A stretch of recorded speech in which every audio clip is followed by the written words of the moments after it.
To introduce our three speakers in this session and our respondent. And I'm not going to give you lengthy biographies for two reasons. Firstly, pressure of time. We'd much rather listen to them than to listen to who they are, and you can make your own judgments thereafter. And secondly, in order to give our respondent, Trisha Bolle, right, I haven't accented it correctly in my notes, a chance to give a proper response. So our first speaker in this session, speaking on spiritual leadership in hard times, Karl Rahner and Alfred Delp, is Gerhold Becker. Gerhold.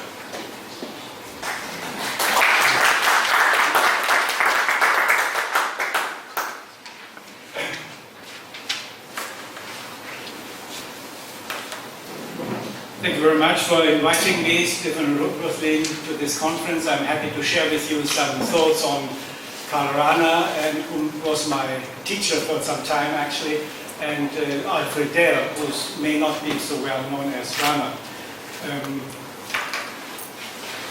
I would like to talk about Christian spirituality, which united them, and they shared with each other, of course, from the common background. I would like to start by saying that Christian spirituality is not based on an abstract theological concept of doctrine, but on the personal testimony of individuals. This implies the plurality of Christian life forms in the unity of faith in accordance with Jesus' word. There are many rooms in my Father's house. Despite rather different ways of life, Delp and Rahner share a deep faith in the salvific power of God, even in the darkest days of 20th century history. Thus they have inspired countless people in their search for authentic Christian spirituality. Delp and Rahner were both Jesuits and knew each other personally. In an interview, Rahner noticed, not without some pride, that he was even friends with Delp and taught him Latin as tutor during his Jesuit formation. Much more important, however, is that both base their Christian existence as theologians and priests on a personal experience of God in the spirit of the Ignatian spiritual exercises. This experience is put to the test in the course of their lives from two directions: the critical inquiries of reason and the decidedly atheistic ideology of Nazi Germany and the Nazis and their totalitarian state. Delp led this struggle to death row and martyrdom.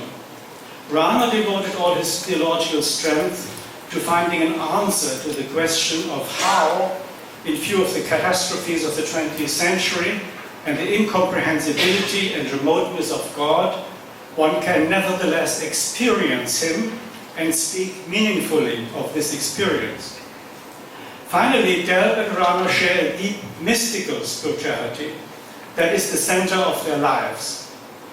This does neither mean withdrawal from the world nor self-sufficient certainty of faith.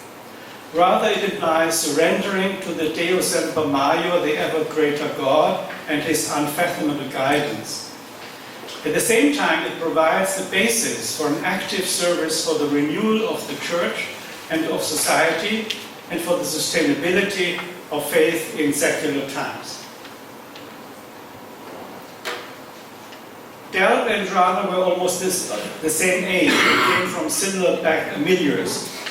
Rahner was born on March 5th, 1944 in Freiburg and died shortly after his 80th birthday on March 30th, 1984 in Innsbruck. Yes. He became one of the most important theologians of the 20th century, whose influence is recognizable in many documents of the Second Vatican Council, and whose work is now available in 32 volumes with over 4,000 numbers. Here is the only, it's taken from the University Library in Freiburg, but I could only get the 959 volumes of this photo. Delp was born on September 15, 1907 in Mannheim and executed on February 1945 in Berlin-Plötzensee. He was only 37 years old. Both were aware of the challenges of the Christian faith in modern times and thought to meet them through an in-depth analysis of their ideological foundations. For this purpose, they engaged in the study of philosophy, and particularly in the philosophy of Martin Heidegger, in whose recently published book in Simon Zeit, 1927, many intellectuals saw a radical break with the philosophical tradition and a hopeful new beginning. For his doctoral studies, Rahner went to Freiburg to study with Heidegger and to attend his seminars. His theological supervisor, however, rejected this dissertation on the grounds that it was too much influenced by Heidegger's philosophy. Delp read Heidegger intensively from 1928 on and published his critical reflections in 1935 in a book ominously entitled Tragic Existence. It was not only the first book by a Catholic author about Heidegger, but also seemed to foreshadow his own tragic existence. From 1939, Delp was a theological writer and editor of the Jesuit monthly Stimmen der Zeit in Munich. We have one of his successors here as editor-in-chief, Father Meyer. When the journal was banned by the Nazis in 1941 and the house confiscated, Delp moved to a parish in the Munich suburb where he served as pastor his flock with great determination and assisted with resourcefulness and courage all those affected by wartime destruction. He helped to dig out people buried under the rubble of their houses and helped Jewish families fleeing from their persecutors. Immediately after his morning Eucharist on July 28, 1944, Delp was arrested. He was accused of belonging to the conspirators around Count Stauffenberg, who tried to assassinate Hitler on July 20, 1944. Although Delp knew Stauffenberg personally, he had no part in the conspiracy, and the police could not prove otherwise. Yet he was accused of collaborating in the so-called Kreisauer Circle. This was a resistance group led by Helmut James, Count of Moltke, that met at his estate Kreisau to discuss the reorganization of Germany after the looming catastrophic end of the war and of the Nazi regime. Delp had been involved in these conspiratorial consultations since mid-1942 and had been given the task of designing Germany's new social order from a Christian perspective. To this end, he primarily resorted to the two social encyclicals Rerum Novarum by Leo XIII and Quadragesimo Anno by Pius XI, and developed from there a new vision of social justice, Justitia Socialis, based on a divinely ordered humanism, Theonoma Humanismus as he called it. Its function was the source to secure the foundations of law and order, which had to be exempt from state power. Since the Nazis had destroyed such foundations, the first step was to reawaken a sense of law and justice before principles of a genuine social order could be established. From his prison cell, Delp summarized the charges against him in 4 points, and I have just put them as they were written by him. Thoughts of a German future after a possible defeat, incompatibility of Nazism and Christianity, the Jesuit order is a danger and the Jesuit is scoundrel, the Catholic doctrine of social justice as basis for a future socialism. Such reflections on the reorganization of Germany in the Christian spirit set Delp and the other members of the Kreisau Circle in sharp contrast to Nazi ideology of the absolute state. And this was clearly noted during the trial by the presiding judge when he yelled at Moltke, I quote, "Only in one aspect, Christianity and we Nazis are equal. We demand the whole person." On January 11, 1945, Delp and Moltke were sentenced to death for high treason. Compared to Delp, Rahner was granted a relatively quiet scholarly life, which however was shaken all the more inwardly by the catastrophes of the 20th century that directed the focus of his theology and spirituality to the question of the silent God. While Delp's spirituality gained its clearest expression in the 7-month imprisonment on death row, Rahner could develop his theology over a long life and reflect on the theological implications of the spiritual experiences of Delp and other witnesses of faith in the 20th century. Both Rahner and Delp were deeply influenced by the spiritual exercises of the founding father of the order, Ignatius of Loyola, whose spirituality originates from the experience of God in his life, generating a profound passion for the incomprehensible God. Delp letters, meditations, and reflections, which he literally wrote down with his hands tied in the face of death, bear witness to this spirituality. It has also been preserved in the testimony of his fellow prisoners. In fear and desperation, Delp's unshakable certainty of faith shines through, and his ultimate surrender to the will of God, in which he endures imprisonment and torture, and finally looks forward to death with composure. In the following, I would like to briefly present the main features of Ignatian spirituality that shaped the lives of Delp and Rahner. Actually, when I prepared this and when I was invited to this talk, I did not expect that I would have so many Jesuits in my audience. So I'm probably bringing coals to Newcastle and all the, as the Germans would say, owls to Athens in the following. So I hope you bear with me on this kind of summary of Ignatian spirituality.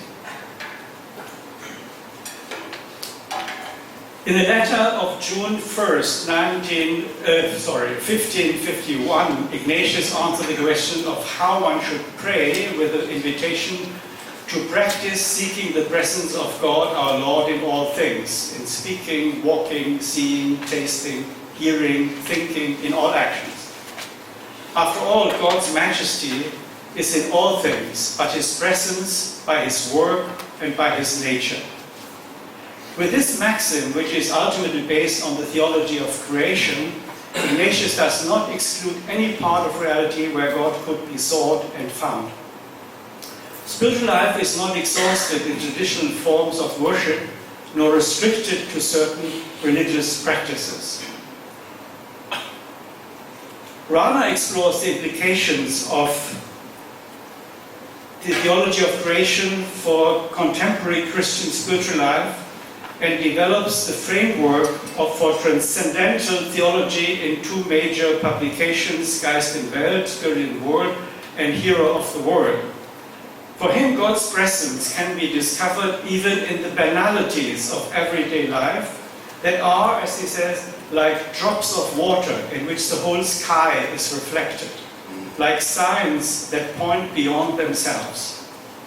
In his reflections on the experience of grace, Rahner similarly points to a wide range of inconspicuous attitudes and activities of everyday life, which may reveal themselves as occasions for the encounter with God. They include, for example, keeping quiet when unfairly treated, forgiving without being acknowledged, sacrificing something without receiving thanks, acting purely on conscience, and loving God when it seems to be calling out into emptiness and our cry to fall on deaf ears.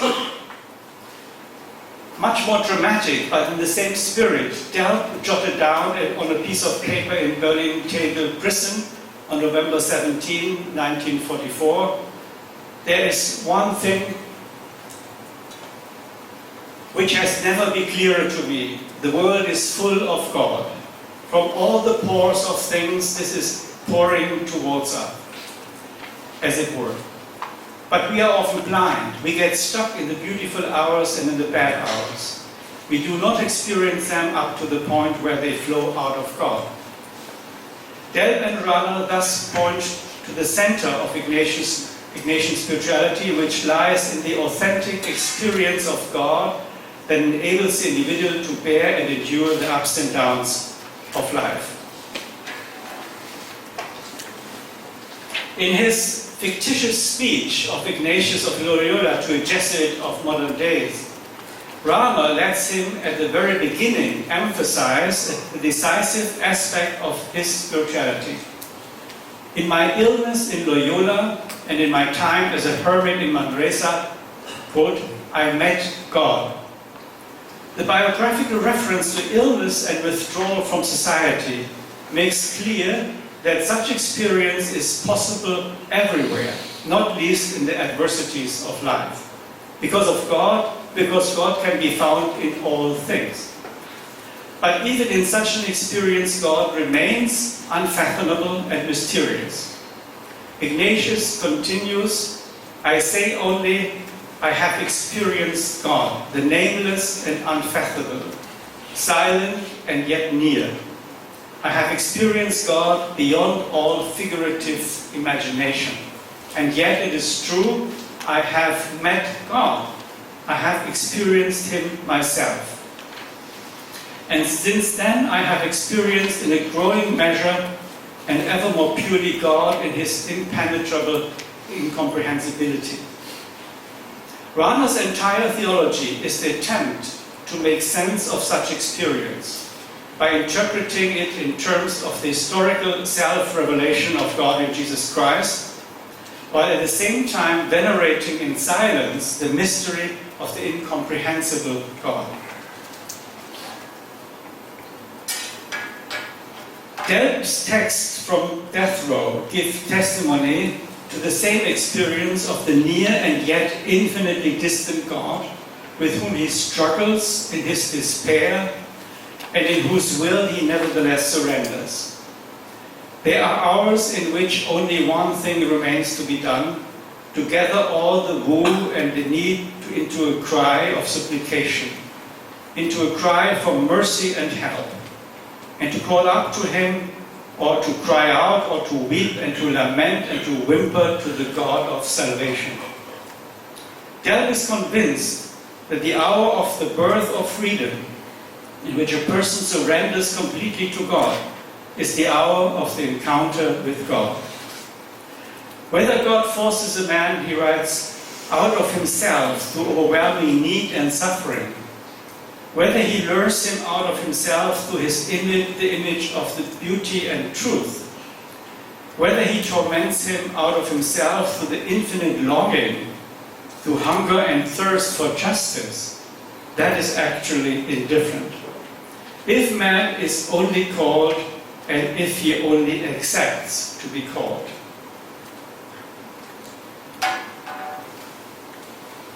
In Rahner's work, one comes across the astonishing statement, the devout Christian of the future will either be a mystic, one who has experienced something, or he will cease to be anything at all. For Rahner, faith is and must be grounded in an existential experience, and mysticism is the way in which God is experienced in concrete life. But such an experience of God is radically unique and absolute. On the one hand, it can establish a certainty of faith that can be so unshakable that, as Ignatius writes in his Pilgrim's account, he would not waver in his faith, quote, even if there were no holy scriptures. On the other hand, the encounter with God transcends any inner worldly experience and reaches out to the ever greater God. Thus it pulls away the ground on which we normally stand, all certainty on which we usually rely, as St. Augustine has pointed out. Whatever you understand, it is not God. As long as we haven't been confronted with the bottomless depth of our existence, we are not yet ready for the encounter with God. I quote, only when we have let ourselves go and no longer belong to ourselves when we have denied ourselves and no longer have the disposing of ourselves, when everything has moved away from us as if into an infinite distance, then we begin to live in the world of God Himself, the world of the God of grace and of eternal life. For as Rahner emphasized time and again, God is the abyss whose incomprehensibility grows and does not diminish the nearer He comes to us in His love. In His encounter, everything tangible and designable has sunk, and quote, seemingly uncanny bottomless depth of our existence has become apparent, which can nevertheless be the bottomless depth of God, communicating Himself to us, even if everything around us takes on the taste of death and destruction. This is the concept of mysticism that Rahner shares with Delp. Rahner's characterization of man's precarious mode of existence on the border between God and world, time and eternity has its counterpart in Delp's recurring images of rope and cliff, and on which he sees himself placed in prison. On November 30th, 1944, Delp noted, "There are also good hours of abundance and of consolation, but on the whole we are on a rope and have to walk over an abyss. The way up to my cliff here, how many hours of weakness and need did it take? Hours of powerlessness and doubt and of not knowing a way out." And Delp overcomes his doubts with the confession, "I have surrendered myself to the Lord God." Ignatian spirituality originates from and is most authentically represented in the so-called spiritual exercises, the instructions to prayer and meditation in preparation for the encounter with God. Rahner reads the small booklet of the spiritual exercises not only as one of the most important fundamentals of contemporary Western Christianity, but also as a specifically modern document, since it places the individual subject in its freedom at the center of attention and thus contributes, at least indirectly, to the development of modern life and thought. He even claims that, quote, "the new age is an age which Christianity itself has ushered in order to realize itself by way of self-reflection." Delp had already been aware since his first publications that history is formed by the actions and decisions of individuals. For him it is a continuous struggle and an agonal event from which nobody can escape. Therefore, everyone has to assume the responsibility historically assigned to him or her in a free decision of conscience. And this applies all the more to situations of war, persecution and destruction, when man, quote, "as an image and parable, thought, will and love of the Lord God, is no longer sacred, but has become dispensable at the whims of those in power. Woe be to the one by whom a man was annihilated, by whom an image of God was desecrated, even if it was in the last stages and even if it was only a faint image of humanity." In language taken from the old prophets, Delp demands human rights for all and at the same time resolutely rejects the Nazi program of euthanasia. When during the trial the question was raised about the motives for his collaboration in the Christ Circle, he replied,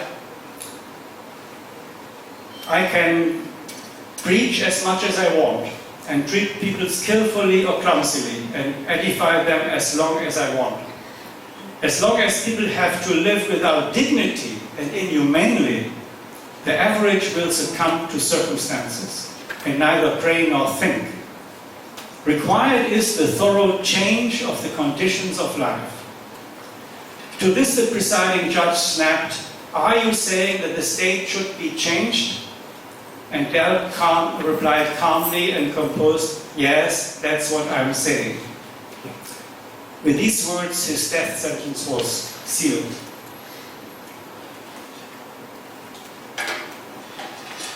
In the rules at the beginning of the spiritual exercises, Ignatius demands equanimity towards all created things, where this is granted to our deliberative choice and not forbidden on moral grounds. One should therefore desire health no more than sickness, wealth no more than poverty, honor no more than dishonor, long life no more than a short one, and accordingly in all other things yearning and choosing only that which promotes us more towards the goal for which we are created. Accordingly, Rahner sees the spirit of Ignatian spirituality not in some particular practice or a conception, but in something formal, a final attitude of all thoughts and actions. This attitude is one of indifference, the calm readiness for every command of God. In view of the ever greater God, it enables the individual to detach from all that is particular and to follow God wherever he may lead. Out of such an attitude of indifferentia, there springs the will to be at hand like a servant always ready for new assignments. Moved by such a spirit, even the passionate love of the cross and of sharing the ignominy of the death of Christ is still ruled by indifferentia. The cross, yes, if it should please His divine majesty to call to such a death in life. What Rahner develops theologically, but also from his own spiritual experience, Delp has suffered in prison and proven in practice. In his meditation on the Feast of Epiphany in 1945, Delp wrote, "The general fate, my personal situation, the message of the feast, everything collects into one. Man, leave yourself to go to your God, and you will have yourself again." With this, he alludes to the Suscipe, the prayer Ignatius included in his spiritual exercises. This prayer and Thomas Aquinas' famous adoration, Adoro de te modulatum Deitas, are for Delp primeval words of life, in whose spirit of indifference he can entrust himself to God, even in death and desperation. He notes, "No, now others have you. They torture you and frighten you and chase you from one anxiety to another. Yet this is the freedom that sings, no death can kill us. That is then the life that reaches out to the boundless expanse, Adoro and Suscipe. You primeval words of life, you straight and steep path to God, you gates to the abundance, you path of man to himself." In the letter to his Munich friends, dated January 11, 1945, shortly before he was executed, Delp returns to this meditation after the prosecutor had called for the death sentence. I quote, "Adoro and Suscipe are the last words of the Epiphany contemplation that I wrote. Let us leave it at that. Don't be sad. Now I have to let go." On February 2nd, 1945, Delp was hanged in Berlin-Plötzensee. 3 days later, his judge was killed in a hail of bombs, and soon after the Nazi rule of terror collapsed. Thank you very much for your attention.